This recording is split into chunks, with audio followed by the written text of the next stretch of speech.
ರಾಜ್ಯ ಸರ್ಕಾರ ಮತ್ತೆ ತುಷ್ಟೀಕರಣದ ನೀತಿಯನ್ನು ಅನುಸರಿಸೋಕೆ ಹೊರಟಂಗೆ ಕಾಣಿಸ್ತಾ ಇದೆ.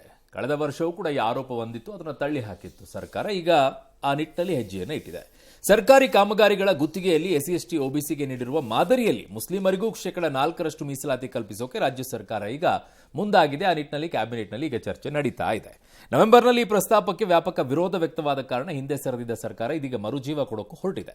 ಇದಕ್ಕಾಗಿ ಕೆಟಿಪಿಪಿ ಕಾಯ್ದೆಗೆ ತಿದ್ದುಪಡಿ ತರೋಕ್ಕೂ ಕೂಡ ಮುಂದಾಗಿದೆ. ಈ ಬಗ್ಗೆ ಕ್ಯಾಬಿನೆಟ್ನಲ್ಲಿ ತೀರ್ಮಾನ ತೆಗೆದುಕೊಳ್ಳುವ ಸಾಧ್ಯತೆ ಇದೆ. ಸಂಪುಟದಲ್ಲಿ ಇದಕ್ಕೆ ಅನುಮೋದನೆ ಸಿಕ್ಕರೆ ಮುಂದಿನ ವಾರ ಸದನದಲ್ಲಿ ಬಿಲ್ ಮಂಡಿಸೋಕೆ ಸರ್ಕಾರ ಚಿಂತನೆಯನ್ನ ನಡೆಸಿದೆ. ಈ ಬೆಳವಣಿಗೆ ಸಹಜವಾಗಿ ವಿಪಕ್ಷಗಳ ಕಣ್ಣು ಕೆಂಪಗಾಗುವಂತೆ ಮಾಡಿದೆ. ಶಾಸಕರಿಗೆ ಅನುದಾನ ಕೊಡೋಕೆ ಯೋಗ್ಯತೆ ಇಲ್ಲ, ಆದರೆ ಗುತ್ತಿಗೆಯಲ್ಲಿ ಮುಸ್ಲಿಮರಿಗೆ ಮೀಸಲಾತಿ ಕೊಡೋಕೆ ಹೊರಟಿದ್ದಾರೆ, ಬೇರೆಯವರಿಗೆ ಅನ್ಯಾಯ ಮಾಡೋಕೆ ಹೊರಟಿದ್ದಾರೆ ಅಂತ ವಿಜೇಂದ್ರ ಅವರು ವಾಗ್ದಾಳಿ. ಈ ಬಗ್ಗೆ ಹೋರಾಟದ ಮುನ್ಸೂಚನೆಯನ್ನ ಯತ್ನಾಳ್ ಕೊಟ್ಟಿದ್ದಾರೆ. ಇದಕ್ಕೆ ರಿಜ್ವಾನ್ ಅರ್ಷದ್ ತಿರುಗೇಟ್ ಕೊಟ್ಟು ವಿಜೇಂದ್ರಗೆ ಏನ್ರಿ ಸಮಸ್ಯೆ ಅಂತ ಕೇಳಿದ್ದಾರೆ. ಅಲ್ಪಸಂಖ್ಯಾತರು ಅಂತ ಹೇಳಿದ್ರೆ ಮುಸ್ಲಿಮರು ಮಾತ್ರನಾಗದ್ರೆ ಬೇರೆ ಯಾರು ಇಲ್ವಾ? ಅಲ್ಪಸಂಖ್ಯಾತರು ಅಂತ ಹೇಳಿದ್ರೆ ಸವಿತಾ ಸಮಾಜ ಇದೆ. ಆರ್ಥಿಕ ಶಕ್ತಿಯನ್ನ ನೀಡಿ ಗುಡಿ ಕೈಗಾರಿಕೆಗಳನ್ನ ಪ್ರೋತ್ಸಾಹ ಕೊಡ್ತಕ್ಕಂಥ ನಿಟ್ಟಿನಲ್ಲಿ ಕೈ ಜೋಡಿಸಬೇಕಾಗಿತ್ತು. ಅವರಿಗೆ ಮುಂದೆ ತರ್ತಕ್ಕಂಥ ಕೆಲಸ ಸಿದ್ದರಾಮಯ್ಯ ನೇತೃತ್ವದ ಕಾಂಗ್ರೆಸ್ ಸರ್ಕಾರದಲ್ಲಿ ಮಾಡೋದಕ್ಕೆ ಸಾಧ್ಯ ಆಗ್ತಾ ಇಲ್ಲ. ಅದರ ಬದಲಿಗೆ ಈಗ ಮುಸ್ಲಿಮರ ಓಲೈಕೆ ಮಾಡ್ತಕ್ಕಂಥ ಕೆಲಸ ಮಾಡೋಕೆ ಹೊರಟಿದ್ದಾರೆ. ಜನನೇ ಅವರಿಗೆ ತಕ್ಕ ಪಾಠವನ್ನ ಕಲಿಸಬೇಕಾಗ್ತದೆ. ಮುಸ್ಲಿಮರ ಓಲೈಕೆಯಲ್ಲೇ ಈ ಒಂದು ಸರ್ಕಾರ ಹೋಗ್ತಾ ಇದೆ. ನಾಳೆ ವಿಧಾನಸಭೆಯಲ್ಲೂ ನಾವು ಪ್ರಶ್ನೆ ಮಾಡ್ತೀವಿ. ಕಾನೂನಾತ್ಮಕ ಹೋರಾಟ ಮಾಡೋದ್ರ ಬಗ್ಗೆ ನಮ್ಮ ನ್ಯಾಯವಾದಿಗಳ ಜೊತೆಗೆ ಚರ್ಚೆ ಮಾಡಿ ರಾಜ್ಯಾದ್ಯಂತ ಇದರ ಬಗ್ಗೆ ನಾವು ಹೋರಾಟ ಮಾಡ್ತೀವಿ. ಅಲ್ಪಸಂಖ್ಯಾತ ಸಣ್ಣ ಗುತ್ತಿಗೆದಾರರಿಗೂ ಕೂಡ ನೀವು ನಮಗೆ ಅವಕಾಶ ಕೊಡಬೇಕು ಅಂತ ಕೇಳ್ಕೊಂಡಿದ್ದೇವೆ. ಸರ್ಕಾರ ಪರಿಗಣಿಸಿ ಸಹಾಯ ಮಾಡಿದ್ರೆ ವೆಲ್ಕಮ್, ಬಹಳ ಖುಷಿ ಆಗುತ್ತೆ. ವಿಜೇಂದ್ರ ಅವ್ರಿಗೆ ಏನ್ ತೊಂದರೆ, ಏನ್ ಕಷ್ಟ ಅವ್ರಿಗೆ? ದಲಿತ ಸಮುದಾಯದ ಸಣ್ಣ ಗುತ್ತಿಗೆದಾರರಿಗೆ ನಾವು ಅವಕಾಶ ಕೊಟ್ಟಾಗ ಅದು ಹೋಲಿಕೆನ ಅಲ್ಪಸಂಖ್ಯಾತರು ಈ ಸಮಾಜದಲ್ಲಿ ಬದುಕ್ತಾ ಇಲ್ವಾ? ಅವ್ರಿಗೆ ಈ ಸಮಾಜದ ಮುಖ್ಯ ಶ್ರೇಣಿಯಲ್ಲಿ ತರಬೇಕಂತ ಸರ್ಕಾರದ ಯಾವ ಸರ್ಕಾರ ಸದ್ಯಕ್ಕೆ ಯಾರೇ ಇಲ್ಲ ಎಷ್ಟು ಮೀಸಲಾತಿ ಇದೆ ಅನ್ನೋದನ್ನ ಒಂದ್ಸಲ ಕ್ವಿಕ್ ಆಗಿ ನೋಡ್ಬೋಣ. ಎಸ್ಸಿ ಎಸ್ಟಿಗೆ 24.1% ಇದೆ, ಪ್ರವರ್ಗ 1ಕ್ಕೆ 4% ಇದೆ, ಪ್ರವರ್ಗ 2ಎಗೆ 15% ಇದೆ. ಈಗ ಕೇಳ್ತಾ ಇರುವಂಥದ್ದು ಪ್ರವರ್ಗ 2ಬಿಯಲ್ಲಿ 4% ಕೊಡಬೇಕು ಅಂತ ಕೇಳ್ತಾ ಇದ್ದಾರೆ. ಅಲ್ಲಿಗೆ 47% ಆಗುತ್ತೆ. ಈಗ ಸದ್ಯಕ್ಕೆ 43% ಇದೆ. ಸರ್, ಈ ಹಿಂದೆ ಕೂಡ ನೀವು ಹೇಳಿದ್ರಿ ಧರ್ಮಾಧಾರಿತವಾಗಿ ಇದನ್ನ ಕೊಡೋದಕ್ಕೆ ಬರಲ್ಲ, ಇದು ಸಂವಿಧಾನದ ಆಶಯಕ್ಕೆ ವಿರುದ್ಧವಾಗಿದೆ ಅಂತ. ಬಟ್ ಈಗ ಅಗೇನ್ ಇವರು ಅದನ್ನೇ ಜಾತಿ ಮೀಸಲಾತಿ ಮಾತ್ರ ಧರ್ಮಾಧಾರಿತ ಇರೋದು, ಇದಕ್ಕೆ ಧರ್ಮಾಧಾರಿತ ಇಲ್ಲ. ಓಕೆ, ಸೊ ಹಾಗಿದ್ರೆ ಇವ್ರು ಮಾಡೋದು ಕಾನೂನಲ್ಲಿ ಕೊಡಬಹುದೇನೋ ನನಗೆ ಗೊತ್ತಿಲ್ಲ. ಬಟ್ ವಿಜೇಂದ್ರ ಕೇಳಿದಂಗೆ ಮುಸ್ಲಿಮರು ಅಲ್ಪಸಂಖ್ಯಾತರು ಅಂದ್ರೆ ಮುಸ್ಲಿಮರಲ್ಲ ನನ್ನ ಪ್ರಕಾರ. ಬರೀ ಮುಸ್ಲಿಮರಂತೂ ಅಲ್ಲ. ಹೊಸ ಸೆನ್ಸಸ್ ಫಿಗರ್ಸ್ ಬಂದ್ರೆ ಮುಸ್ಲಿಮರು ಅಲ್ಪಸಂಖ್ಯಾತರಾಗಿ ಉಳ್ಕೊಳ್ಳೋದು ಇಲ್ಲ. ಅದರ ನಂಬರ್ಸ್ಗಳೇ ಜಾಸ್ತಿ ಇದೆ. ಆ ನಂಬರ್ಸ್ ಜಾಸ್ತಿ ಆದಾಗ ಅದಾಗಬಹುದು. ಎರಡನೇದು, ಕೇಂದ್ರ ಸರ್ಕಾರ ಒಂದು ತೀರ್ಮಾನಕ್ಕೆ ಬರಬೇಕು, ಯಾವ ರಾಜ್ಯದಲ್ಲಿ ಮುಸ್ಲಿಮರನ್ನು ಅಲ್ಪಸಂಖ್ಯಾತರು ಅಂತ ಪರಿಗಣಿಸಬೇಕು ಅಂತ. ಇಂತಿಷ್ಟು ಅಂತ ಇದ್ದ ಆಯಾಯ ರಾಜ್ಯಗಳ ಪಾಪ್ಯುಲೇಷನ್ಗಳ ಆಧಾರದ ಮೇಲೆ, ಆಯಾಯ ರಾಜ್ಯಗಳ ನಾ ಹೇಳ್ತಿರೋದು, ಅಲ್ಲಿ ಅವರು ಅಲ್ಪಸಂಖ್ಯಾತರಾಗಬೇಕು. ಎಲ್ಲ ಕಡೆ ಕೂಡ್ದದು ಆಯಾ ಪಾಪ್ಯುಲೇಷನ್ಗೆ ತಕ್ಕಂಗೆ ಕೊಡಬೇಕಾಗ. ನೀವೆಲ್ಲ ಹೇಳೋದು ಅದೇ ತಾನೆ, ಮೀಸಲಾತಿ ಅಂದ್ರೇನು ಪಾಪ್ಯುಲೇಷನ್ ತಕ್ಕಂತಿರ್ಬೇಕ್ರಿ ಅಂತಿರಲ್ಲ. ಹಾಗೆ ಮಾಡಿ, ಹಾಗೆ ಮಾಡು. ಮತ್ತೆ ಅವ್ರು ಹೇಳ್ದಂಗೆ ಸವಿತಾ ಸಮಾಜ ಎಲ್ಲ ಮುಸ್ಲಿಮ್ರಿಗೆ ಬರಲ್ಲ, ಅಯ್ಯೋ ಅಲ್ಪಸಂಖ್ಯಾತರಿಗೆ ಬರಲ್ಲ. ವಿಜೇಂದ್ರ ಸುಮ್ಮನೆ ಏನೋ ಬುರ್ಡ ಬಿಟ್ಬಿಟ್ಟು ಹೋದ್ರಲ್ಲಿ ಏನೋ ಓದ್ತಿರೋ ಓದಲ್ವೋ ನೀವೆಲ್ಲ? ಸುಮ್ಮನೆ ಬಂದು ಕಾಮೆಂಟ್ರಿ ಹಾಕ್ಬಿಟ್ಟು ಹೋಗ್ತಿರೋ ಏನ್ರಪ್ಪ? ಸವಿತಾ ಸಮಾಜ ಅಲ್ಪಸಂಖ್ಯಾತರಿಗೆ ಬರುತ್ತೇನ್ರಿ ಅಧ್ಯಕ್ಷರೇ? ಏನಾರಪ್ಪ. ಕ್ರೈಸ್ತರು ಮತ್ತು ಜೈನರು ಬರ್ತಾರೆ. ನೀವು ಇವ್ರಿಗೆ ರಿಸರ್ವೇಷನ್ ಅಂದ ತಕ್ಷಣ ಬರೀ ಮುಸ್ಲಿಮರಿಗೆ ಯಾಕೆ ಇಡ್ತೀರಿ ಅದನ್ನ? ಹಾಗಾದ್ರೆ ಕ್ರೈಸ್ತರಿಗೂ ಇವ್ರು ಇಡಿ, ಅದರಲ್ಲೇ ಇಡಬೇಕು. ಒಳ ಮೀಸಲಾತಿ ಇಡಿ. ಒಳ ಮೀಸಲಾತಿ ಇಡಕ್ಕೆ ನಮಗೆ ಬರಲ್ಲ. ಹಾಗಾದ್ರೆ ಸಿದ್ದರಾಮಯ್ಯನವರು ಒಳ ಮೀಸಲಾತಿಯನ್ನ ಕೇಳಬಾರ್ದು, ಬೇರೆಯವರೆಲ್ಲ ಮಾತಾಡ್ಕೂಡುದು ಕೇಳಬಾರ್ದವ ಒಳ ಮೀಸಲಾತಿ. ಆಗ ಎಸ್ಸಿ ಮತ್ತು ಎಸ್ಸಿಗಳಲ್ಲಿ ಎಡ ಮತ್ತು ಬಲಗೈಗೆ ಒಳ ಮೀಸಲಾತಿ ಕೊಡಬಾರ್ದು. ಅವಾಗ ನೀವು ಹಂಗೆ ಒಳ ಮೀಸಲಾತಿ ಇಡಿ ಅಲ್ಲಿ ಕ್ರೈಸ್ತರಿಗೂ ಮತ್ತೆ ಜೈನರಿಗೆ ಅಥವಾ ಸಿಖ್ಖರಿಗೆ ಬರ್ಬೇಕಲ್ಲ. ಅವ್ರ ಅಲ್ಪಸಂಖ್ಯಾತರು. ಬಟ್ ಬಡವರು ಅನ್ನೋದಾದ್ರೆ ಬರೀ ಮುಸ್ಲಿಮರ. ನೌ ದ ಕ್ವಶನ್ ಈಸ್, ಅಲ್ಲ ಬಡವರು ಅಂದ್ರೆ ಬರೀ ಮುಸ್ಲಿಮರಲ್ಲ ಅಷ್ಟೇನಾ ಸರ್? ಈಗ ಅವ್ರು ಕೇಳ್ತಾ ಇರೋದು, ರಿಜ್ವಾನ್ ಹೇಳ್ತಾ ಇದ್ದಿದ್ದು ಅವಕಾಶ ಕೊಡಬೇಕು, ಅಲ್ಲೂ ಕೂಡ ಕಡಿಮೆ ಇರುವಂತ. ಕೇಳೋದು ತಪ್ಪಿಲ್ಲ, ಅವ್ರು ಇಷ್ಟ ಬಂದಂಗೆ ಕೇಳ್ತಾರೆ. ಕೊಡೋರು ತಾನೇ ಯೋಚನೆ ಮಾಡಬೇಕು. ಕೇಳೋರು ಏನ್ ಬೇಕಾದ್ರು ಕೇಳ್ತಾರೆ, ಇನ್ನು ತಪ್ಪೇನಿದೆ? ಕೇಳೋದ್ರಿಂದ ತಪ್ಪಿದೆ? ನೀವೆಲ್ಲ ಕೇಳಿ ಸರಿ ಇಲ್ವಾ? ಹಂಗಾರೆ ಸರಿನಾ? ಅವರು ಕೇಳ್ತಾರಪ್ಪ, ಕೊಡೋರು ಯೋಚನೆ ಮಾಡಬೇಕು. ನೀವು ಅವ್ರನ್ನ ಬೈದು ಬಿಟ್ರೆ ಯಾಕೆ ಕೊಡಬಾರ್ದು, ಕೊಡಕ್ಕಾಗತ್ತಾ ಆಗಲ್ವಾ ಅನ್ನೋದನ್ನ ಚಾಲೆಂಜ್ ಮಾಡಬಹುದು ಅನ್ನೋದನ್ನ ಹೇಳ್ತೀನಿ ಬೇಕಾದ್ರೆ. ಸರ್ಕಾರದ ಸ್ಥಾಪಿತ ಅಧಿಕಾರದಲ್ಲಿ ಎಸ್ಸಿ ಎಸ್ಟಿದು ಸಂವಿಧಾನಾತ್ಮಕವಾಗಿ ಬಂದಿರುವಂತಹ ಹಕ್ಕದು ಕೊಟ್ಟಿರೋದನ್ನು ನೀವು. ಮುಸ್ಲಿಮರಿಗೆ ನಾವು ಸಂವಿಧಾನದಲ್ಲಿ ರಿಸರ್ವೇಷನ್ ಅನ್ನು ಕೊಟ್ಟಿಲ್ಲ. ಸಂವಿಧಾನದಲ್ಲಿ ನಮ್ದು ಯಾವುದೋ ರಿಸರ್ವೇಷನ್ ಇಲ್ಲ. ಅದನ್ನೇ ಚಾಲೆಂಜ್ ಮಾಡ್ತಿರಬೇಕಾದ್ರೆ ನೀವು ಇನ್ನೊಂದು ರಿಸರ್ವೇಷನನ್ನು ಕ್ರಿಯೇಟ್ ಮಾಡೋಕ್ಕಾಗತ್ತಾ? ಯಾಕೆ ಅಂದರೆ ಎಲ್ಲರ ಸರ್ಕಾರ ನಾನು ಅಂತ ಹೇಳುವಾಗ ನೀನು ಡಿವೈಡ್ ಮಾಡಕ್ಕೆ ಬರುತ್ತಾ ನನ್ನ ಟ್ಯಾಕ್ಸ್ ದುಡ್ಡನ್ನು? ನಿನ್ನ ದುಡ್ಡಲ್ವಲ್ಲ ಟ್ಯಾಕ್ಸ್. ಸಿದ್ದರಾಮಯ್ಯ ಟ್ಯಾಕ್ಸೇ ಕಟ್ಟುವಲ್ಲಲ್ವ? ಎಷ್ಟು ಕಟ್ಟಿದ್ದೀರಿ ನೀವು ಟ್ಯಾಕ್ಸ್ನ ಸಿದ್ದರಾಮಯ್ಯ? ಆಯ್ತಪ್ಪ, ರಿಜ್ವಾನ್ ಅರ್ಷದ್ ನೀನು ಎಷ್ಟು ಟ್ಯಾಕ್ಸ್ ಕಟ್ಟಿದ್ದೀರಿ ನೀವು ಹೇಳ್ರಪ್ಪ, ನೋಡೋಣ. ಯಾರ್ಯಾರು ಎಷ್ಟೆಷ್ಟು ಟ್ಯಾಕ್ಸ್ ಕಟ್ಟಿದ್ದೀರಿ ಹೇಳ್ರಿ. ನಿಮ್ಮ ಟ್ಯಾಕ್ಸ್ ಕಟ್ತೀರ ನೀವೆಲ್ಲ ಬಂದು ಇನ್ನೊಬ್ಬಂದು ದುಡ್ಡನ್ನು ಕೊಡೋಕ್ಕೆ ನೀವು ಒಬ್ಬರೇ ಬೇಕಾ? ದೊಡ್ಡ ಮನುಷ್ಯರು ಇಲ್ಲಿ ಯಾವನೋ ಕಷ್ಟಪಟ್ಟು ಟ್ಯಾಕ್ಸ್ ಕಟ್ತಾನೆ, ಅದನ್ನ ತಗೊಂಡಾಗ ಹಂಚಕ್ಕೆ ನೀವು ಒಬ್ಬರೇ ಬೇಕಾ? ನಾನು ಕೊಟ್ಟೆ ಅನ್ಕೊಂಡು ಬುರ್ಡ ಬಿಟ್ಟು ಕಟ್ತೀರಿ. ಏನು ತಿಂತೀರಪ್ಪ ಎಲ್ಲರೂ? ಬರೀ ಸುಳ್ಳು ಹೇಳ್ತೀರಿ. ಏನೋ ಹೆಂಗೆ ಡಿವೈಡ್ ಮಾಡಿಕೊಡ್ತೀರಿ ನೀವು? ಅದನ್ನು ಕೊಡೋಕ್ಕೆ ಬರಲ್ಲ ಅಂತ ನಾನು ಅದು ಪ್ರವರ್ಗ ಒಂದಕ್ಕೂ ತರಬೇಕು, ಎರಡರದ್ದು ತರಬೇಕು, ಚಾಲೆಂಜ್ ಮಾಡಬೇಕು ಕೋರ್ಟಲ್ಲಿ. ಇದನ್ನು ಎರಡೂ ಬರಬಾರ್ದು, ಕೊಡಬಾರ್ದು ನೀವು ಅಂತ. ಯಾಕೆ ಕೊಡ್ತೀರಿ? ಒನ್ನೂ ಬರಬಾರ್ದು, ಟೂನು ಬರಬಾರ್ದು. ಇಲ್ಲ, ಎರಡನೇದು ಮುಸ್ಲಿಮರಿಗೆ ಕೊಡ್ತಾ ಇದ್ದೀರಿ ಅಂತ ಮೂಲ ಅವರ ಮೀಸಲಾತಿನೇ ಚಾಲೆಂಜ್ ಆಗಿ ಕೂತಿರ್ಬೇಕಾದ್ರೆ ಸುಪ್ರೀಂ ಕೋರ್ಟಲ್ಲಿ. ಇದನ್ನ ಯಾಕೆ ಚಾಲೆಂಜ್ ಮಾಡಿ ಯಾರು ಸ್ಟೇ ತರಲ್ಲ ನೀವುಗಳು? ವಿಜೇಂದ್ರ ಆ್ಯಂಡ್ ಗ್ಯಾಂಗ್ ಏನಪ್ಪ ಅಂದರೆ ಫುಟ್ಪಾತಲ್ಲಿ ನಿಂತ್ಕೊಂಡು ಮೈಕ್ ಕಾಣಿದ ತಕ್ಷಣ ಮುದ್ದಾಗಿ ಟಚ್ ಮಾಡಿಬಿಟ್ಟು ಹೋಗ್ಬಿಡೋದು. ಮಿಕ್ಕಿದ್ಮೇಲೆ ಯಾವನೋ ಫೈಟ್ ಮಾಡ್ಕೋಬೇಕು ಇವ್ರು ಪರವಾಗಿ. ನಮಗೆ ತಲೆ ಕೆಟ್ಟಿದ್ಯಾ? ಬೇಕಾದ್ರೆ ಫೈಟ್ ಮಾಡ್ಕೊಂಡು ಸಾಯಿರಿ, ಇಲ್ದ್ರೆ ಹಾಳಾಗೋಗಿ ನೆಗೆದು ಬಿದ್ದೋಗಿ ನಮಗೇನು ಹೋಗ್ಬೇಕು? ಯತ್ನಾಳು ಅಷ್ಟೇ, ವಿಜೇಂದ್ರನೂ ಅಷ್ಟೇ, ಅಥವಾ ಯತ್ನಾಳ್ನ ಫಾದರ್ರು ಅಷ್ಟೇ, ವಿಜೇಂದ್ರ ಫಾದರ್ರು ಅಷ್ಟೇ, ಅಥವಾ ಅವ್ರ ಗ್ರ್ಯಾಂಡ್ ಫಾದರ್ಸು ಅಷ್ಟೇ, ಅಥವಾ ಅವ್ರ ಫಾಲೋಯರ್ಸು ಅಷ್ಟೇ, ಅವ್ರನ್ನ ನಾನ್ ಫಾಲೋಯರ್ಸು ಅಷ್ಟೇ. ಬೇಕಿರೋ ಫೈಟ್ ಮಾಡ್ಕೊಳ್ಳಿ, ಸಾಕಾದ್ರೆ ಸಾಯಿರಿ ಹೋಗಿ, ನಮಗೇನು ಹೋಗ್ಬೇಕು? ಬರೀ ಬುರುಡೆ ಗಿರಾಕಿಗಳು, ಬರೀ ಸ್ಟೇಟ್ಮೆಂಟ್ ರಾಜರು. ಏನಪ್ಪ ಫೈಟ್ ಮಾಡಿ ಕಡ್ದು ಕೊಮಟೆ ಹಾಕಿರೋದು ನೀವುಗಳು? ಹೇಳಿದಷ್ಟೇ ಬರೀ ಸುಳ್ಳು. ಸುಮ್ಮನೆ ಜನರನ್ನು ಹಿಂದೂ ಅಷ್ಟೇ ಅಂತ ಅಂದ್ಬಿಟ್ಟು ತಗೊಂಡು ಆಮೇಲೆ ದುಡ್ಡು ಹೊಡ್ಕೊಂಡು ತಿನ್ಕೊಂಡು ಓಡಾಡೋಕ್ಕೆ, ಮನೆ ಕಟ್ಕೊಂಡು ಸಾಯಕ್ಕೆ ಎಲ್ಲರೂ. ಯಾಕಿರ್ತೀನಿ ಪ್ರಾಣ ತಿಂತೀರಿ ಸುಮ್ಮನೆ ನಮ್ಮದು. ಸೊ ಚಾಲೆಂಜ್ ಮಾಡಲ್ಲ ಅವರು, ಯಾರು ಬೇರೆಯವ್ರು ಮಾಡಬೇಕಷ್ಟೇ. ಇದನ್ನು ನನಗೆ ಗೊತ್ತಿಲ್ಲ ಯಾರು ಮಾಡ್ತಾರೋ ಬಿಡು. ಗೆಲ್ಲದೇ ಇರ್ಬೋದು, ಸೋಲ್ದೇ ಇರ್ಬೋದು, that's a different issue. But the fundamentally ಅದನ್ನು ಚಾಲೆಂಜ್ ಮಾಡಬೇಕು. ಧರ್ಮಾಧಾರಿತವಾಗಿ ಮೀಸಲಾತಿಯೇ ಇಲ್ಲ ಅನ್ನೋ ಪ್ರಶ್ನೆ ಇದ್ದಾಗ ಇಲ್ಲಿ ಹೆಂಗೆ ಕೊಡ್ತೀರಿ? ಮೂಲನೇ ಸರಿ ಇಲ್ಲ. ಎಸ್ ಸಿ ಎಸ್ಟಿಗೆ ಯಾಕೆ ಕೊಟ್ಟಿದ್ದೀರಿ? ಸಂವಿಧಾನದಲ್ಲಿ ಇದೆ ಮತ್ತು ಅದು ಜಾತಿ ಆಧಾರಿತ, ಅದಕ್ಕೆ ಅವಕಾಶ ಇದೆ, ಅಲ್ಲಿದೆ. ಮುಸ್ಲಿಂ ಅಲ್ಲ ಅದಂತ. ಮೂರನೇದು, ಒಂದು ವೇಳೆ ಕೊಟ್ರಿ ಅಂತಲೇ ಇಟ್ಕೊಳ್ಳೋಣ, ಯಾರಿಗೆ? ಜಮೀರ್ಗ, ರಿಜ್ವಾನ್ಗ, ಅಥವಾ ತಲುಪಬೇಕಾದವ್ರಿಗೆ, ಯಾರು ತನ್ವೀರ್ಗ, ಯಾರಿಗೆ ಇದು? Under what? ಗೃಹಲಕ್ಷ್ಮಿಯನ್ನ ಮತ ತಗೊಳಕ್ಕೆ ಕಚಡಗಳು ನೀವು ಕಾಂಗ್ರೆಸ್ನವ್ರು, ಕಂತ್ರಿಗಳು.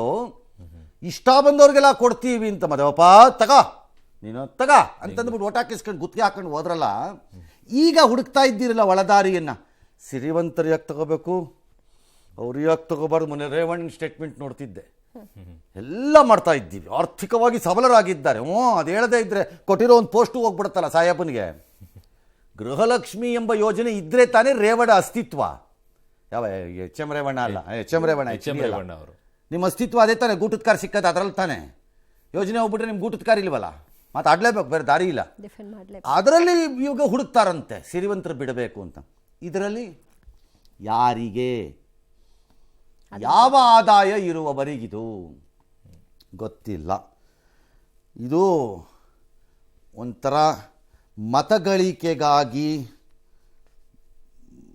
ಹುಚ್ಚರಾಗೋಗಿದ್ದಾರೆ ಎಲ್ಲ ರಾಜಕೀಯ ಪಕ್ಷದವರು.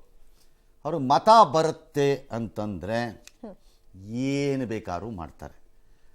ಎಲ್ಲರೂ ಹಾಗಾಗಿ ಮಾಡಲಿ, ಸಂತೋಷ. ಬಟ್ ಎಲ್ಲ ಟೆಂಡರ್ಗೂ ಒಂದು ಲಿಮಿಟೇಷನ್ ಇದೆಯಲ್ಲ ಸರ್, 1 ಕೋಟಿವರೆಗೂ ಇರುವಂಥದ್ದಕ್ಕೆ ಮಾತ್ರ ಅಂತ ಹೇಳಿ. ಎಲ್ಲಿ? ಈ ಟೆಂಡರಿಗೆ 1 ಕೋಟಿಗೆ ಮಾತ್ರ ಲಿಮಿಟೇಷನ್ ಇದೆ ಸರ್. ಏನು 1 ಕೋಟಿ ಸ್ಪ್ಲಿಟ್ ಮಾಡಿ ಹಾಕಿಸ್ತಾರೆ ಅಷ್ಟೇ ತಾನೇ. ಒಳ ಮಾರ್ಗ ಒಂದು ಕಂಡು ಹಿಡಿತಾರೆ.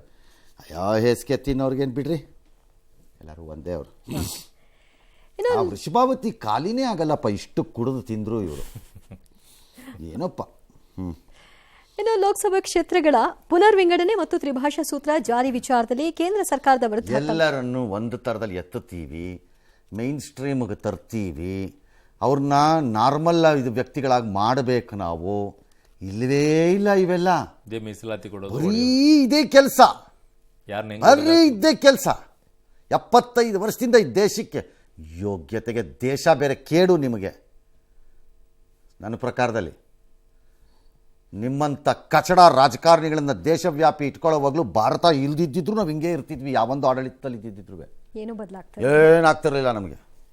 ಎಸ್, ಇವತ್ತು ಸಿಎಂ ಸ್ಟಾಲಿನ್ ಕರೆದಿದ್ದ ತಮಿಳುನಾಡು ಸರ್ವಪಕ್ಷ ಸಭೆಯಲ್ಲಿ ಮಹತ್ವದ ತೀರ್ಮಾನ ಹೊರಬಿದ್ದಿದೆ. ಜನಸಂಖ್ಯೆ ಆಧಾರದ ಮೇಲೆ ಕ್ಷೇತ್ರಗಳ ಪುನರ್ವಿಂಗಡಣೆ ಮಾಡಿದ್ರೆ ದಕ್ಷಿಣ ರಾಜ್ಯಗಳಿಗೆ ಅನ್ಯಾಯ ಆಗುತ್ತೆ. ಹೀಗಾಗಿ 30 ವರ್ಷಗಳ ಕಾಲ ಲೋಕಸಭೆ ಕ್ಷೇತ್ರಗಳ ಪುನರ್ವಿಂಗಡಣೆ ಮಾಡಬಾರದು. ಒಂದೊಮ್ಮೆ ಮಾಡೋದಾದ್ರೆ 1971 ಜನಗಣತಿ ಆಧಾರದ ಮೇಲೆಯೇ ಮಾಡಬೇಕು ಅಂತ ಅವರು ಕೋರಿದ್ದಾರೆ. ಸರ್ವಪಕ್ಷ ಸಭೆಗೆ ಬಿಜೆಪಿ, ಮಾನಿಲ ಕಾಂಗ್ರೆಸ್, ಎನ್ಟಿಕೆ ಹಾಗೂ ಪಕ್ಷಗಳು ಗೈರಾಗಿದ್ವು. ಇನ್ನು ತ್ರಿಭಾಷಾ ಸೂತ್ರಕ್ಕೆ ತೀವ್ರ ವಿರೋಧ ಕೂಡ ವ್ಯಕ್ತವಾಗಿದೆ. ತಮಿಳುನಾಡಿನ ಎಲ್ಲಾ ಕೇಂದ್ರ ಕ್ಷೇತ್ರಗಳಲ್ಲಿ ಹಿಂದಿ ತೊಲಗಿಸಬೇಕು, ರೈಲುಗಳಲ್ಲಿ ಹಿಂದಿ ಹೆಸರಿಡೋದನ್ನ ನಿಲ್ಲಿಸಬೇಕು ಅಂತ ಸ್ಟಾಲಿನ್ ಆಗ್ರಹಿಸಿದ್ದಾರೆ. ಈ ಮಧ್ಯೆ ಹಿಂದಿ ಹೇರಿಕೆ ಖಂಡಿಸಿ ಕುನೂರ್ನಲ್ಲಿ ನಡೆಸಲಾದಂತಹ ಪ್ರತಿಭಟನೆಯಲ್ಲಿ ಡಿಎಂಕೆ ಕೌನ್ಸಿಲರ್ ಜಾಕೀರ್ ಹುಸೇನ್ ತಮ್ಮ ಪಕ್ಕ ನಿಂತಿದ್ದಂತಹ ಮಹಿಳೆಯ ಕೈ ಬಳೆಯನ್ನ ಎಳೆಯುತ್ತಾ ಇರುವಂತಹ ವಿಡಿಯೋ ವೈರಲ್ ಆಯಿತು. ಇದು ಬಿಜೆಪಿಗೆ ಆಹಾರವಾಯಿತು. ಹಿಂದಿ ವಿರೋಧಿ ಪ್ರತಿಜ್ಞೆ ಹೆಸರಲ್ಲಿ ಬಳೆ ಕಳ್ಳತನಕ್ಕೆ ಇಳಿದಿದ್ದಾರೆ. ಕಳ್ಳರಿಗೂ ಡಿಎಂಕೆಗೂ ಏನೂ ವ್ಯತ್ಯಾಸ ಇಲ್ಲ ಅಂತ ಅಣ್ಣಾಮಲೈ ಟೀಕಿಸಿದ್ದಾರೆ.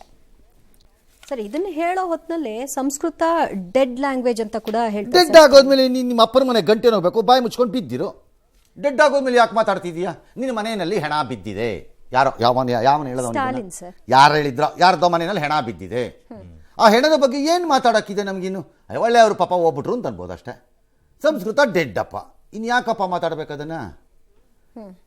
What can Sanskrit do as A language in this country ಹೇಳಿ? ಅಬ್ಬಬ್ಬಾ ಅಂದರೆ ಸಂಸ್ಕೃತ ಏನು ಮಾಡ್ಬೋದು? ನಿಮ್ದೇನೋ ಮಂತ್ರಗಳಲ್ಲಿ ಮತ್ತೊಂದರಲ್ಲಿ ಮಗದೊಂದರಲ್ಲಿ ಉಳ್ಕೊಂಡಿರಬೇಕು, ಉಳ್ಕೊಂಡಿದೆ. ಒಂದಿಷ್ಟು ಅಧ್ಯಯನಗಳಲ್ಲಿ ಅದರದೇ ಅಧ್ಯಯನದಲ್ಲಿ ತೊಡಗಿದ್ದವ್ರ ಹತ್ರ ಉಳ್ಕೊಂಡಿರ್ಬೋದು. ಅದೇ ಬಿಟ್ಟರೆ ಇನ್ನು ಎಲ್ಲಿದೆ ಭಾಷೆ? ಇಲ್ಲ, ಕೇಂದ್ರದ ಯೋಜನೆಗಳಿಗೆ ಹೆಸರು ತಂದಿದ್ದಾರಲ್ಲ ಸರ್, ಅದನ್ನು ಕೂಡ ವಿರೋಧ ಮಾಡ್ತಿದ್ದಾರೆ. ಅದನ್ನು ತೆಗೆದುಹಾಕಿ. ಎಲ್ಲ ಭಾಷೆಗಳಿಗೂ ಮೂಲ ಇರೋದೇ ಸಂಸ್ಕೃತ. ಹಂಗಿದೆ. ಎರಡನೇದು, Stalin must understand, over act ಮಾಡಬಾರ್ದು. Don't do over act. Over ಆ್ಯಕ್ಟ್ನ ನಿಮ್ಮ ಮಗ CM ಮಾಡೋವರೆಗೂ ಬೇಕಾದ್ರೆ ಮಾಡ್ಕೊಳ್ಳಿ, ಓವರ್ ಆ್ಯಕ್ಟ್ ಮಾಡೋಕ್ಕೆ ಹೋಗಬೇಡಿ. ಈ ದೇಶದಲ್ಲಿ ಭಾಷೆ ಅಂದರೆ ಇಂಗ್ಲೀಷು ತಮಿಳು ಮಾತ್ರ ಅಲ್ಲ. ನೀನು ಯಾರು ಹೇಳೋಕ್ಕೆ ತಮಿಳು ಮಾತ್ರ ಇದು ಹೆಸರನ್ನ ಅದಿಡಬೇಡ ಇದಿಡಬೇಡ ಅನ್ನೋಕ್ಕೆ ನೀವು ಯಾರು? ತಮಿಳು ಹಾಗಾದ್ರೆ ತಮಿಳು ಹೆಸರು ಹಾಕಿರಬೇಕು. ಬೇರೆ ಎಲ್ಲೋ ಒಂದು ಕಡೆ ತಮಿಳು ಹೆಸರು ಹಾಕಿರ್ಬೇಕು. ಅವಾಗ ತಮಿಳ್ನಾಡಲ್ಲಿ ಮಾತ್ರ ತಮಿಳು ಹೆಸರು ಇರಲಿ. ಹಂಗಾರೆ ಕರ್ನಾಟಕದಲ್ಲಿ ಯಾವ್ದಾರು ತಮಿಳು ಯಾಕಿರಬೇಕು? ನಾಳೆ ಕರ್ನಾಟಕದಲ್ಲಿ ತಮಿಳ್ರು ಯಾರು ತಮಿಳ್ರದ್ದು ಎರಡೇ ಭಾಷೆ ಮಾಡೋದಾದ್ರೆ ತಮಿಳ್ರು ಬೋರ್ಡ್ ಹೆಂಗೆ ಹಾಕ್ತೀರಿ? ಇಲ್ಲಿ ಹೆಂಗೆ ಹಾಕ್ತೀರಿ? ಬರೀ ಕನ್ನಡ ಹಾಕ್ಬೇಕು, ಇಂಗ್ಲೀಷ್ ಹಾಕ್ಬೇಕು. ಸ್ಟಾಲಿನ್ ವಾದ ಸರಿ ಅನ್ನೋದಾದ್ರೆ ಈ ಸ್ಟಾಲಿನ್ನು, ಈ DMK ಅವ್ರಿಗೆ ಒಂದು ರೋಗ ಮತ್ತು ದಿಮಾಕಿದೆ. ದೇಶದಲ್ಲಿ ಭಾಷೆ ಅಂದರೆ ತಮಿಳು ಒಂದೇ ಅನ್ಕೊಂಬಿಟ್ಟಿದ್ದಾರೆ ಅವರು. ಬೇರೆ ಭಾಷೆನೂ ಇದೆ. ಸುಮ್ಮನೆ ಓವರ್ ಆ್ಯಕ್ಟ್ ಮಾಡಿ ಪೋಸ್ಟ್ ಕೊಡಕ್ಕೆ ಬರಬೇಡಿ. ಬಟ್ ಕೆಲವೊಂದಿಷ್ಟು ವಿಚಾರಗಳಲ್ಲಿ ಒಪ್ಪಿಗೆ ಇದೆ, ಬಟ್ ಕೆಲವೊಂದಿಷ್ಟು ವಿಚಾರಗಳು ಓವರ್ ಆ್ಯಕ್ಟ್. ಈಗ ಡಿಲಿಮಿಟೇಷನ್ ನಮಗೂ ಒಪ್ಪಿಗೆ ಇದೆ. ಅದು ನಮ್ಗೆ ಅನ್ಯಾಯ ಆಗಬಹುದು, ಆಗತ್ತೆ ಅನ್ನೋದು. ಅದನ್ನು ಇಟ್ಕೊಂಡು ನೀವು ನಾಳೆ ಚುನಾವಣೆಯಲ್ಲಿ ಗೆಲ್ಲಕ್ಕೆ ಅದನ್ನೆಲ್ಲ ನಮ್ಮ ಇಶ್ಯೂಗಳು ಅನ್ನೋ ಥರ ಬಂದು ಬುರುಡೆ ಬಿಡಬೇಡಿ ನಮ್ಮ ಹತ್ರ. ಇಲ್ಲಿ ನೀವು ಚುನಾವಣೆಯಲ್ಲಿ ಗೆಲ್ಲಕ್ಕೆ ಅಲ್ಲಿ ಲೋಕಲ್ಲಿ ಅಸೆಂಬ್ಲಿನಲ್ಲಿ ನೆಕ್ಸ್ಟ್ ಇಯರ್ ಎಲೆಕ್ಷನ್, ಅದು ಗೆಲ್ಲಕ್ಕೆ ಇದೆಲ್ಲ ತಯಾರಿ ಮಾಡ್ಕೋತಿರೋದು. ಆ ತಯಾರಿಗೆ ನಮ್ಮನ್ನು ಬಳಸ್ಕೊಳಕ್ ಹೋಗ್ಬೇಡಿ ನೀವು. ಬಟ್ 71ರಿಂದ ಜನಗಣತಿ ಅದನ್ನ ತಗೊಳ್ಳಿ ಅಂತ ಹೇಳ್ತಾರೆ. ಸಾಧ್ಯನೇ ಇಲ್ರಿ, ಯಾವನಾರು ಮಾಡ್ತಾನೇನ್ರಿ ಬಕ್ರಾ ತರ? 71 ಆದ್ಮೇಲೆ ಆಗಿರೋ ಜನಗಣತಿ ಆಗೋಗಿದ್ದನ್ನು ಬಿಟ್ಬಿಟ್ಟು 71ಕ್ಕೆ ಹೋಗ್ತಾನೇನ್ರಿ ಯಾವನಾದ್ರೂ? ಲೂಜ್ಗಳ ತರ ಮಾತಾಡ್ತಾರೆ ಎಲ್ಲ. ಎಸ್. ಇನ್ನು ದುಬೈನಿಂದ ಚಿನ್ನ ಕಳ್ಳಸಾಗಣೆ ಮಾಡುತ್ತಾ ಬೆಂಗಳೂರು ಏರ್ಪೋರ್ಟ್ನಲ್ಲಿ ರೆಡ್ ಹ್ಯಾಂಡ್ ಆಗಿ ಸಿಕ್ಕಿಬಿದ್ದಿದ್ದು ಜೈಲು ಸೇರಿದ 33 ವರ್ಷದ ನಟಿ ರನ್ಯಾ ರಾವ್ಗೆ ಸಂಬಂಧಿಸಿದ ಮತ್ತಷ್ಟು ಸ್ಫೋಟಕ ವಿಚಾರ ಬಯಲಾಗಿದೆ. ಕಳೆದ 15 ದಿನದಲ್ಲಿ 3 ಬಾರಿ ದುಬೈಗೆ ಹೋಗಿ ಬಂದಂತ ರನ್ಯಾ ಮೇಲೆ DRI ಅಧಿಕಾರಿಗಳು ನಿಗಾ ವಹಿಸಿದ್ದಾರೆ. ಆಕೆ ಚಿನ್ನ ಕಳ್ಳಸಾಗಣೆ ಮಾಡುತ್ತಿರೋದನ್ನ ಖಚಿತಪಡಿಸಿಕೊಂಡಿದ್ದಾರೆ. ಹೀಗಾಗಿಯೇ ಮೊನ್ನೆ ರಾತ್ರಿ ಎಮಿರೇಟ್ಸ್ ವಿಮಾನದಲ್ಲಿ ರನ್ಯಾ ರಾವ್ ಬೆಂಗಳೂರಿಗೆ ವಾಪಸ್ ಆಗುತ್ತಲೇ ಏರ್ಪೋರ್ಟ್ನಲ್ಲಿಯೇ ಲಾಕ್ ಮಾಡಿದ್ರು. ಪರಿಶೀಲಿಸಿದಾಗ ರನ್ಯಾ ಕಾಲಿಗೆ ಅಂಟಿಸಲಾಗಿದ್ದ ತಲಾ 1 ಕೆಜಿ ತೂಕದ 14 ಚಿನ್ನದ ಬಿಸ್ಕಿಟ್ ಪತ್ತೆಯಾದವು. ಕಸ್ಟಮ್ಸ್ ಅಧಿಕಾರಿಗಳ ಕಣ್ತಪ್ಪಿಸೋಕೆ ಆಕೆಯ ಕಾಲಿಗೆ ಕ್ರೇಪ್ ಬ್ಯಾಂಡೇಜ್ ಎಲ್ಲ ಹಾಕೊಂಡಿದ್ರು. ರನ್ಯಾರ ನಿವಾಸದ ಮೇಲೆ ರೇಡ್ ಮಾಡಿದಂತ DRI ಅಧಿಕಾರಿಗಳು 3.6 ಕೋಟಿ ಮೌಲ್ಯದ ಚಿನ್ನ ಮತ್ತು 2.67 ಕೋಟಿ ನಗದನ್ನು ಸೀಸ್ ಮಾಡಿದ್ದಾರೆ. ರನ್ಯಾ ಅರೆಸ್ಟ್ ಬೆನ್ನಲ್ಲೇ ಚಿನ್ನ ಕಳ್ಳಸಾಗಣೆ ಜಾಲದ ಹಿಂದೆ DRI ಬಿದ್ದಿದೆ. ಈಗ ಇಡಿ ಎಂಟ್ರಿ ಆಗೋ ಸಾಧ್ಯತೆಗಳಿದೆ. ನಟಿ ರನ್ಯಾ ಪತಿಯನ್ನ ಪೊಲೀಸರು ವಿಚಾರಣೆ ಮಾಡಿ ಬಿಟ್ಟಿದ್ದಾರೆ. ರನ್ಯಾ ಜಾಮೀನು ಕೋರಿ ಕೋರ್ಟ್ ಮೆಟ್ಟಿಲೇರಿದ್ದಾರೆ. ರನ್ಯಾ ಪ್ರಕರಣ ಉಲ್ಲೇಖಿಸಿರುವಂತಹ ಕೇಂದ್ರ ಸರ್ಕಾರ ಪ್ರೋಟೋಕಾಲ್ ಮತ್ತು ಎಸ್ಕಾರ್ಟ್ ದುರ್ಬಳಕೆ ಆಗದಂತೆ ಎಚ್ಚರ ವಹಿಸಿ ಅಂತ ರಾಜ್ಯ ಸರ್ಕಾರಗಳಿಗೆ ತಿಳಿಸಿದೆ. ಈ ಮಧ್ಯೆ ರನ್ಯಾ ಬಂಧನದ ಬಗ್ಗೆ ತಮಗೆ ಹೆಚ್ಚಿನ ಮಾಹಿತಿ ಇಲ್ಲ ಅಂತ ಗೃಹ ಸಚಿವ ಪರಮೇಶ್ವರ್ ಅವರು ಹೇಳಿದ್ದಾರೆ. ಕಂಪ್ಲೀಟ್ ಆಗಿ ಇನ್ವೆಸ್ಟಿಗೇಷನ್ ಮಾಡೋವರೆಗೂ ಕೂಡ ನಮ್ಗೆ ಯಾವುದೇ ಮಾಹಿತಿಯನ್ನ ಅವರು ಇಲ್ಲಿವರೆಗೂ ಶೇರ್ ಮಾಡಿಲ್ಲ. ನಮ್ಮ ಪೊಲೀಸ್ನವರು ತಗೊಂಡಂತ ಇನ್ಫಾರ್ಮೇಶನ್ ಆಧಾರದ ಮೇಲೆ ಅಷ್ಟೇ ನಾವು ಗೊತ್ತಿರೋದು ಬಿಟ್ರೆ ಶೇರ್ ಮಾಡಬೇಕು ಅಂತಾನೂ ಇರಲ್ವಾ ಸರ್? DRI ಹೀಗೆ ಇಲ್ಲ, ಬಂಧನ ಆಗಿದೆ ಅನ್ನೋದು ಅಷ್ಟೇ ಅಫಿಷಿಯಲ್ ಆಗಿ ಅನೌನ್ಸ್ ಆಗಿದೆ. ಯಾಕೆ ಹೇಳಬೇಕು? ಅವ್ರು ಯಾಕೆ ಪೊಲೀಸ್ನವ್ರು, ಕರ್ನಾಟಕ ಪೊಲೀಸ್ನವ್ರು ಒಂದು ಸಂಬಳದಾರ, ಏನಕ್ಕೆ ಹೇಳಬೇಕು ಅವರು? ನೀವು ಕರ್ನಾಟಕ ಪೊಲೀಸ್ನವ್ರು ಹೇಳ್ತೀರಾ ಹಂಗಾರೆ DRIಗೆ CBIಗೆಲ್ಲ ಫೋನ್ ಮಾಡಿ? ಅವ್ರೇನು ಹೇಳ್ಬೇಕಾಗಿ? ಬಟ್ ಈ ನಗದು ಸಿಕ್ಕಿರೋ ವಿಚಾರದಲ್ಲಿ ಯಾವ ದೊಡ್ಡ ಮಟ್ಟದಲ್ಲಿ ಏನೂ ಆಗ್ಲಿಕ್ಕಿಲ್ಲ. ಬಟ್ ಚಿನ್ನ ಗೋಲ್ಡ್ ನಾನು ಮನೆಯಲ್ಲಿ ಸಿಕ್ಕಿರೋದಕ್ಕೆ ನನಗೇನು ಸಮಸ್ಯೆ ಇಲ್ಲ, ಯಾಕೆ ಲೆಕ್ಕ ಕೊಡ್ಬೋದು ಬೇಕಿದ್ರೆ. ಬಟ್ ಇಲ್ಲಿ ಸ್ಮಗ್ಲಿಂಗ್ ಪ್ರಾಬ್ಲಮ್ ಬರ್ತಿರೋ ಈಗ ಏರ್ಪೋರ್ಟ್ದೆ. ಎಸ್. ಎರಡನೇದು ಮೋಡಸ್ ಆಪರಂಡಿ ಎಂಬೋ ನನಗೆ ಭಾಳ ಆಶ್ಚರ್ಯ ತರ್ತಾ ಇರೋದು. ಕಾಲಗಂಟಿಸ್ಕೊಂಬರೋದು ಅಂತಂದರೆ ದಿ ಮೆಂಟ್ಯಾಲಿಟಿ ಮತ್ತು ಪ್ರಕಟಿತ ಇದೇನಪ್ಪ ನಿಲುವೇನು ತನ್ನದು ಅಂತಂದರೆ ನಾನು ಅದನ್ನು ಯಾರಿಗೂ ಗೊತ್ತಾಗದ ರೀತಿ ತರ್ತಾ ಇದ್ದೀನಿ. ಕಳ್ಳ ಸಾಗಣೆ ಅನ್ನೋದು ಸೂಟ್ ಕೇಸಲ್ಲಿ ಇದ್ದಿದ್ರು ಓಕೆ, ಎಸ್, ನಾನೇನು ಮುಚ್ಚಿಟ್ಕೊಂಡು ಬಂದಿಲ್ವಲ್ಲ ಅಂತ ಸೂಟ್ ಕೇಸಲ್ಲಿ ಸೂಟ್ ಕೇಸಲ್ಲಿ ತಂದಿರೋದು ಅಂಟಿಸ್ಕೊಂಡ್ಬಂದೆ. ಫಾರ್ ಎಕ್ಸಾಂಪಲ್ ಹಿರಾಯಿನ್ನು ಇಂಥದ್ದನ್ನೆಲ್ಲ Mexico, may be even Canada, some of the South American ನೇಷನ್ಸಿಂದ ಎಲ್ಲ ಕಡೆಯಿಂದ ಅಮೆರಿಕದಂಥ ದೇಶಗಳಿಗೆ ಹೆಣ್ಣು ಮಕ್ಕಳ ಖಾಸಗಿ ಭಾಗಗಳಲ್ಲೂ ಆಪರೇಷನ್ ರೀತಿ ಒಳಕ್ಕಿಟ್ಬಿಟ್ಟು ಕಳಿಸೋದಿದೆ.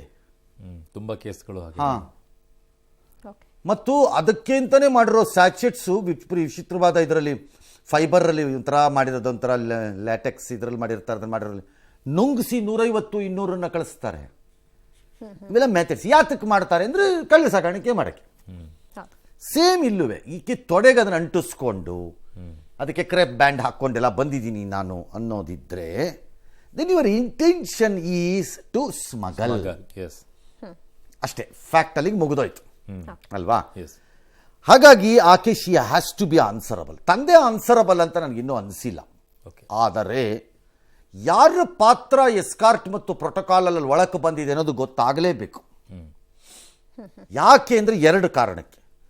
ಒಂದು, ತಂದೆ ನನಗೆ ಸಂಬಂಧವಿಲ್ಲ ಅಂದರೂ ಅವರ ಹೆಸರನ್ನು ಮಿಸ್ಯೂಸ್ ಮಾಡಲಾಗಿದೆಯೋ, ಅಥವಾ ತಂದೆ ಮಗಳಿಗೇನಾದ್ರು ಸಹಾಯ ಮಾಡಿಕೊಟ್ಬಿಟ್ಟು ನನಗೆ ಈಗ ಗೊತ್ತಿಲ್ಲ ಅಂದ್ಬಿಡ್ತಿದ್ದಾರಾ, ಅನುಮಾನ ಮಾಡಿದ್ದಾರೆ ಅಂತ ನಾನು ಹೇಳಿಲ್ಲ. 3ನೇದು, ಈಕೆನೇ ತಂದೆಯ ಹೆಸರು ಬಳಸಿಕೊಂಡು ಈ ಸ್ಥಳೀಯ ಆಫೀಸರ್ಗಳನ್ನೆಲ್ಲ ತನ್ನ ಬಲೆ ಒಳಕ್ಕೆ ಹಾಕ್ಕೊಂಡು ಅವರು part of the ring a chances ಇದೆ.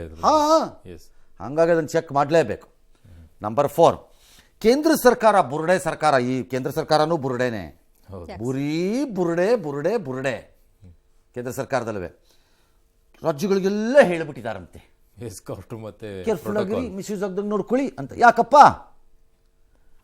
ಬೇಕಿದ್ರೆ VVIPಗಳಿಗೆ ನಾನು ಹೇಳೋದು, ಎಕ್ಸೆಪ್ಟ್ ಫಾರಿನ್ ಡಿಗ್ನೇಟರೀಸು, ಅವ್ರದ್ದೇನು ರೂಲ್ಸ್ ಇದೆಯೋ ಆ ರೂಲ್ಸ್ ಪ್ರಕಾರ ಬಿಟ್ಬಿಟ್ಟು ಉಳಿದವ್ರಿಗೆ ನಮ್ಗೆ ಯಾರಿಗೂ ಕಾಣಿಸ್ದೇ ಇರೋ ಥರ ಅವ್ರನ್ನ ಸಪ್ರೇಟಾಗಿ ಕರ್ಕೊಂಡೋಗಿ ಗೌರವದಿಂದೆಲ್ಲೋ ಒಂದು ಕಡೆ ಚೆಕ್ ಮಾಡಿ ಕಳಿಸೋ ವ್ಯವಸ್ಥೆ ಮಾಡ್ಕೊಳ್ಳಿ. ಅದೇ ಮೂಲವಾಗಿರೋದು ಸರ್, ಇಲ್ಲಿ ಮಾಡ್ಕೊಳ್ಳಿ. ಏನು ಅವ್ರೇನು ಮೇಲಿಂದ ಇಳಿದು ಬಂದಿಲ್ವಲ್ಲಪ್ಪ ಯಾವನುವೆ. ಈಗ ಅನುಮಾನ ಬರೋದು ಅದೇ ಈ VVIPಗಳು ಇನ್ನೆಷ್ಟೆಷ್ಟು ಮಾಡಿದ್ದಾರೆ ಅಂತ ಹೇಳಿ. ಈಗೇನೋ ಹೆಣ್ಮಗಳು ಸಿಕ್ಕಾಕೊಂಡಿದ್ದಾಳೆ, ಬುರುಡೆ ಚೆಂಡಾಡ್ತಾ ಇದ್ದೀರಿ ಎಲ್ಲ ಕೂತ್ಕೊಂಡು, ಅಲ್ಲೇ ಮಾಡಿ. ಯಾರು ಬೇಡ ಅಂದವ್ರು ನಿಮ್ಮನ್ನ? ಬೇಡಪ್ಪ, ನಮ್ಮ ಜೊತೆ ಬರೋದು ಬೇಡ. ಅವರು ಸಪ್ರೇಟ್ ಆಗಿ ಅವ್ರ ಮನ ಮರ್ಯಾದೆಲ್ಲ ಹರಾಜಾಗ್ಬಿಡುತ್ತೆ ಆಮೇಲೆ ಪಾಪ ಅವ್ರು ನಮ್ಮ ಜೊತೆ ಬಂದ್ಬಿಟ್ರೆ. ಸಪ್ರೇಟ್ ಆಗಿ ಚೆಕಿಂಗ್ ಆಗಲಿ. ಅಯ್ಯೋ, ವಿಮಾನದಿಂದ ಇಳಿದ ತಕ್ಷಣ ಅವ್ರನ್ನ ಕರ್ಕೊಂಡು ಹೋಗ್ಬಿಡ್ರಿ ಬೇರೆ ಕಡೆಗೆ, ಅಲ್ಲಿ ಚೆಕ್ ಮಾಡಿ ಕಳಿಸಿ ಆಗಬೇಕದು. ನೋಡೋಣ, ಯಾಕೆ ಮಾಡಬಾರ್ದು? ಪ್ರೈಮ್ ಮಿನಿಸ್ಟರ್ ಯಾಕೆ ಅದಕ್ಕೆ ಕೇಳಬಾರ್ದು ಕರೆದು? ಎಲ್ಲರಿಗೂ ಊರಲ್ಲಿರೋರಿಗೆಲ್ಲ TV ಮೂಲಕ ಭಾಷಣ ಬಿಗಿತಾರಲ್ಲ, ಹೇಳ್ರಿ ನಿಮ್ಮ ಮಿನಿಸ್ಟರ್ಗಳಿಗೆಲ್ಲರಿಗೂ ನೀವು ಸ್ಟಾರ್ಟ್ ಮಾಡಿದ್ದೀನ ಅಂತ ನೋಡೋಣ. ಪಾರದರ್ಶಕರಾಗಿದ್ರಿ. ಅದು ಮಾಡಲ್ಲ, ಬರೀ ಲೆಟರ್ ಎಲ್ಲ ಕಾಳ್ರು. ಎಸ್, BMTC ಮೆಟ್ರೋ ಪ್ರಯಾಣ ದರ ಏರಿಕೆಯ ನಂತರ ಈಗ ಆಟೋ ಪ್ರಯಾಣ ದರ ಏರಿಕೆಯಾಗುವ ಸಾಧ್ಯತೆ ಇದೆ. ಮಾರ್ಚ್ 12ರಂದು ಮೀಟಿಂಗ್ ಅನ್ನು ಹಮ್ಮಿಕೊಳ್ಳಲಾಗಿದೆ. 30 ರೂಪಾಯಿ ಇದೆ, 40 ರೂಪಾಯಿ ಏರಿಸಿ ಅಂತ ಅವ್ರು ಕೇಳ್ತಾ ಇದ್ದಾರೆ. ಇದರ ನಡುವೆ 16 ಸರಿ ಟ್ರಾವೆಲ್ ಮಾಡ್ತೀನಲ್ಲ ಫಾರಿನ್ಗೆ ಅಥವಾ ಎಲ್ಲಿಗೆ ಆಚೆ ಹೋಗ್ತೀನಲ್ಲ, ನನಗೂ ಭಾಳ ಸರಿ ಪಾಪ ಅಲ್ಲಿರೋ ಒಳ್ಳೊಳ್ಳೆ ಅಧಿಕಾರಿಗಳು ಅಥವಾ ನಮ್ಮನ್ನು ಪ್ರೀತಿಸೋರು ಇಷ್ಟಪಡೋರು, ಬನ್ನಿ ಸಾರ್ ಹಿಂಗೆ ಇದು ಅಂತಾರೆ. ನಾನು ಬ್ಯಾಡ್ರಪ್ಪ, ಚೆಕ್ ಮಾಡಿ ಏನಿದೆ ಅದರಲ್ಲಿ ದೊಡ್ಡ ಕಳ್ಕೊಳ್ಳೋದೇನು, ನಾನು ಹಿಂಗೇ ಹೋಗ್ತೀನಿ ನಡೀರಿ ಆತ ಕಡೆಗೆ ಹೇಳ್ಬಿಟ್ಟು ಹಂಗೇ ಹೋಗ್ತೀನಪ್ಪ. ಏನಿಲ್ಲ, ಆರಾಮಾಗಿ ಒಂದು 4 ಜನ ಸಿಗ್ತಾರೆ, ಅಲ್ಲ ಒಂದು ಮಾತಾಡ್ಕೊಂಡು ಹೋದ್ರೆ ಆಯ್ತಪ್ಪ. ಏನಪ್ಪ ಬಂದರೆ 2 ಫೋಟೋ ತೆಗಿತಾರೆ, ತಗೊಳ್ಳಿ ಬಿಡ್ರಿ. ಅವ್ರಿಗೋಸ್ಕರನೇ ಅಷ್ಟೇ ಅವರಿಂದನೇ ತಾನೇ. ಕೆಲವು ಹೀರೋಗಳೆಲ್ಲ ಎಗರಾಡ್ತಾರಂತೆ ಪುಡ ತೆಗಿಯೋರು. ಯಾಕಪ್ಪ ಎಗರಾಡಬೇಕು ಹೀರೋಗಳು? ನಿಮ್ಗೋಸ್ಕರ ಕಾಸು ಕೊಟ್ಬಿಟ್ಟು ಥಿಯೇಟ್ರಿಗೆ ಬರ್ತಾನೆ, ಟೈಮ್ ವೇಸ್ಟ್ ಮಾಡ್ಕೊತಾನೆ, ಮನೇಲಿ ಯಾಕೆ ಸುಗಿಸ್ಕೊತಾನೆ, ಅವ್ನಿಗೆ ನೀವು ಬೈಕೊಂಡು ಓಡಾಡ್ತೀರಿ. ಅವ್ನಿಗೆ ನೀವು ಮಾಡೋದು 5 ಸೆಕೆಂಡ್ ನಿಂತ್ಕೊಂಡು ಏನು? ಅವ್ನಿಗೇನು ಮನೆ ಕಟ್ಕೊಟ್ರಾ? ಅವನೇನೋ ಅಭಿಮಾನದಿಂದ ಬಂದು ಒಂದು ಪಡ ತಗೊಳ್ಳಿ ಬಿಡ್ರಿ, ಸುಮ್ಮನೆ ತಕಪಕ್ಕ ಕುಣಿಬೇಡಿ ಎಲ್ಲರೂ. ಹೌದು. ಅದ್ರಲ್ಲಿ ಕೆಲವ್ರು ಬರ್ತಾರಪ್ಪ, ಅವ್ನು ಯಾವ VIP ಅಂತಲೇ ನಂಗೆ ಅರ್ಥವಾಗಲ್ಲ. ಬರೋದ್ರಲ್ಲೇ ಗೊತ್ತಿರುತ್ತೆ. ಹಿಂಗೆ ಬರ್ತಾನೆ, ಅವನೇ ಹೇಳ್ಕೋಬೇಕು ನಾನು VIP ಅಂತ. ನಾನೇ ಕಂಡು ಹಿಡಿದಿದ್ದ ಮೇಲೆ ಅವ್ನು VIP ಅಲ್ವಾ ಅಂತಿದ್ಮೇಲೆ ಲೆಕ್ಕಾಕಡೆ ಅವ್ನು ಎಂಥ VIP ಇರಬೇಕು. ಎಸ್. ಓಕೆ. ಇನ್ನು ಹಾಲಿನ ದರ ಹೆಚ್ಚಳದ ಸುಳಿವನ್ನು ಕೂಡ ಸರ್ಕಾರ ಕೊಟ್ಟಿದೆ. ಲೀಟರ್ ಹಾಲಿಗೆ 10 ರೂಪಾಯಿ ಹೆಚ್ಚಿಸಬೇಕು ಅಂತ ರೈತರು ಬೇಡಿಕೆ ಇಟ್ಟಿದ್ದಾರಂತೆ. ಹಾಗಾಗಿ ಮೀಟಿಂಗ್ ಆಗುತ್ತೆ. ಮೀಟಿಂಗ್ 10 ಬೇಡ, 100 ರೂಪಾಯಿ ಮಾಡಿ. ಆಟೋದ ಸರ್ ಹಾಲು ಆಟೋ ಕಿಲೋಮೀಟರ್ಗೆ 50 ರೂಪಾಯಿ ಮಾಡ್ರಿ. ಬರ್ಬೇಕಲ್ಲ ಸರ್ ಜನ. ಬೇಡ, ಮನೆಗೆ ಹೋಗ್ಲಿ ಆಟೋ ರಿಕ್ಷಾ ಡ್ರೈವರ್ಗಳು, ಮನೆಗೆ ಹೋಗಿ ಮಣ್ಣು ತಿನ್ನಿ. Simple, minimum charge. ಬಹಳ ಸರಳಪ್ಪ. ಯಾಕೆ ಇಷ್ಟೆಲ್ಲ ಕಷ್ಟಪಡ್ತೀರಿ ಎಲ್ಲರೂ? ಬುರುಡೆನಲ್ಲಿ ಬ್ರೈನ್ ಇಲ್ದಿದ್ದ ಮೇಲೆ ಇಲ್ಲಿ 2 ಪ್ರಾಬ್ಲಮ್ ರೀ ನಮ್ಮ ದೇಶದಲ್ಲಿ. ದೇಶ ಕಟ್ಟುವ ಒಂದಿಷ್ಟು ಜನ ವಿಪರೀತ ಬುದ್ಧಿ ಮತ್ತು ಬ್ರೈನಲ್ಲಿ ಕೆಲಸ ಮಾಡ್ತಾರೆ. ಅವರ ಹೆಸರಿನಲ್ಲಿ ದೇಶ ಆಳುವ ಜನ ಇದ್ದಾರಲ್ಲ, ಅವರು ಬ್ರೈನೇ ಇಲ್ಲದೆ ಖಾಲಿಲಿ ಹೊಟ್ಟೆಗಳ ಥರ ಕೆಲಸ ಮಾಡ್ತಾರೆ. ನಾವೇನು ಬಿಡ್ಕೊಂಡು ಸಾಯನ ಇವ್ರ ಮಧ್ಯ. ಹಾಗಾಗಿ ನೀವು ಮಾಡ್ರಿ, ಕಿಲೋಮೀಟ್ರಿಗೆ 50 ರೂಪಾಯಿ ಮಾಡ್ರಪ್ಪ. ಏನೀಗ ಬೇಕಾದ್ರೆ ಹತ್ತಾನೆ ಸಾಕಾರ ಬಿಡ್ತಾನೆ, ಬಿಟ್ಬಿಡಿ. ಜನರ ತೀರ್ಮಾನಕ್ಕೆ ಬಿಟ್ಬಿಡ್ಬೇಕು. ಜನರ ತೀರ್ಮಾನಕ್ಕೆ ಬಿಡ್ರಿ. ಆಟೋ ರಿಕ್ಷಾನವ್ರು ಇಷ್ಟು ಮಾತಾಡ್ತಿದ್ದೀರಲ್ಲ, ಅನುಭವಿಸಿ. ಮಾತೆತ್ತಿದ್ರೆ ಬುರ್ರೆ ಬಿಡ್ತಾರೆ ಇವರು. ಆಟೋನವರು ಅಷ್ಟೇ, ಒಂದೊಂದು ಸರ್ತಿ ಬಾಯ ಕೋಪ ಬರುತ್ತೆ ಒಂದೊಂದ್ಸರಿ. ವ್ಯಾಪಾರನೇ ಇಲ್ಲ ಸರ್, ಮೆಟ್ರೋ ಬಂದ್ಬಿಡ್ತು ಸರ್, ಒಬ್ಬರು ಬಂದ್ಬಿಡ್ತು ಸರ್, ಅದು ಬಂದ್ಬಿಡ್ತು ಸರ್, ಇದು ಬಂದ್ಬಿಡ್ತು ಸರ್ ಅಂತ ಹೇಳ್ತಾನೆ ಇರ್ತಾರಪ್ಪ. ಆಮೇಲೆ ಆಟೋ ಮೇಲೆ ಕಂಟ್ರೋಲೇ ಇಲ್ಲ ಸರ್, ಯಾವನೇ ಆಟೋ ತಂದ್ಬಿಟ್ಟು ಅವನೇ ಸರ್, 1 ಲಕ್ಷ ಇರೋ ಜಾಗದಲ್ಲಿ 2 ಲಕ್ಷ ಆಟೋ ಇದೆ ಸರ್, ಇಲ್ಲಿಗಲ್ ಆಟೋ ಸರ್, ಆಟೋ ಪುರಿ ಹೇಳ್ತಿರ್ತಾರಪ್ಪ. ಇದನ್ನ ಮಾತ್ರ ರೈಸ್ ಮಾಡ್ಕೊಂಡು ಹೋಗ್ತಿರ್ತಾರೆ. ಇವ್ರಿಗೆ ಮಾತ್ರ ಕಳಿ ಏನು ಸಾರ್ ತರಕಾರಿ ಬೆಲೆ ಜಾಸ್ತಿ, ಕಾಫಿ ಕುಡಿಯೋಂಗಿಲ್ಲ, ಏನು ಸಾರ್ ಜೀವನ ಹೆಂಗೆ ಅಂತಾರೆ. ನೀವು ಆಟೋ ಕೊಡೋಕ್ಕೂ ಅವ್ನಿಗೆ ಅದೇ ಕಷ್ಟ ತಾನೆ, ಅವನಿಗೂ ಅದೇ ಆಗ್ಬೇಕಲ್ವ. ಹಂಗಾಗಿ ಇಟ್ಸ್ ಬೆಟರ್ ಕೇಳ್ದಷ್ಟು ಮಾಡಿ ಅಂತ ನಾನು ಹೇಳೋದು. 50 ರೂಪಾಯಿ ಆದ್ರೂ ಮಾಡ್ಕೊಳ್ಳಿ, 100 ಬೇಕಾದ್ರೆ ಹೋಗ್ತಾರೆ ಜನ, ಸಾಕಾರ ಬಿಡ್ತಾರೆ. ನಂದು ಜನಕ್ಕೆ ಅಡ್ವೈಸ್ ಇಷ್ಟೇ, ಕ್ಯಾಲ್ಕುಲೇಟ್ ಮಾಡಿ ಎಕನಾಮಿಕಲಿ. ನಾನು ಓಡಾಡೋದು ದಿನಕ್ಕೆ 20 ಕಿಲೋಮೀಟ್ರು. ನಾನೊಂದು ಸೆಕೆಂಡ್ ಹ್ಯಾಂಡ್ ಬೈಕೋ ಅಥವಾ ಇಂಥದ್ದು ಒಂದು ಸ್ಕೂಟ್ರೋ ಗೀಟ್ರೋ ತೊಗೊಂಡ್ರೆ ಅಥವಾ ಫಸ್ಟ್ ಹ್ಯಾಂಡ್ ತೊಗೊಳಕ್ಕೆ ಧೈರ್ಯ ಇದ್ದರೆ ನನಗೆ ಪರ್ ಕಿಲೋಮೀಟ್ರ್ ಕಾಸ್ಟ್ ಎಷ್ಟು ಬರುತ್ತೆ, ನನಗೆ ಯಾವ್ದು ಲಾಭ ಲೆಕ್ಕ ಹಾಕೊಳ್ಳಿ, ತಗೊಳ್ಳಿ, ಬಿಟ್ಬಿಡ್ರಿ ಪಬ್ಲಿಕ್ ಟ್ರಾನ್ಸ್ಪೋರ್ಟ್ನ.